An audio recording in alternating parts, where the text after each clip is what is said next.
Hey guys, this tutorial here is how to disable the reverse beeping on your Nissan Note e-Power. If you have a Nissan Note e-Power, you will know that when you put the car in reverse, it beeps constantly to let you know that you are in reverse. Just for clarity, we are only disabling the beeping that's happening inside the car. This does not disable the external beeping, nor does it disable the parking sensors. Now, if you haven't already, please go watch the intro to this video series. It's a guide on how to install DDT for all and what you need to set everything up and get the job done. If you have watched that video, we can go ahead and get started. So the first thing I like to do is plug the OBD into your computer, then plug this into your car whilst the car is off. There we go. And once that's plugged in, we can go ahead and start the car up. I like to start the car up fully. So engine running and the whole lot. All right, once that's plugged in, car's running, we can open up DDT for all and we can see the OBD there. It's like that. We have to hit I am aware that I can harm my car if badly used. Hit that and we can hit connected mode. It will take a moment.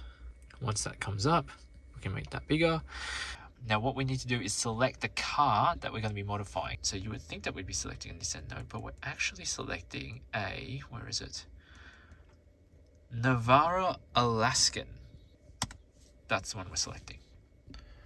Once you have selected the Alaskan, I'm just going to make this a little bigger. Go down to BCM/UCH and then select the middle one, which would, the correct one is iKey 2017-0628. It'll pop up down here, double click that, and then go up to the top for manual request, hit OK. Now it's categorized in two different groups here. So the top part here is data read, and that will tell you, what setting is selected right now. But to actually write the data, we actually want to go down to data write. So go down to data write CF45, and that will be your reverse buzzer.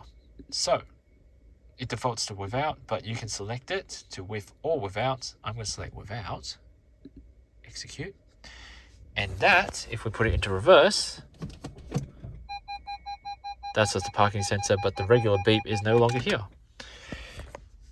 Simple as that. So close this out safely, just close that, close the program, turn the car off, and then unplug the OBD. And don't forget, we still have a lot of options that are available to us to modify. Some of the options are changing the language on the around view monitor. We can enable one-touch indicators, and we can enable follow me home lights. So if you like this video, make sure you give it a thumbs up, like and subscribe. I'll see you next time.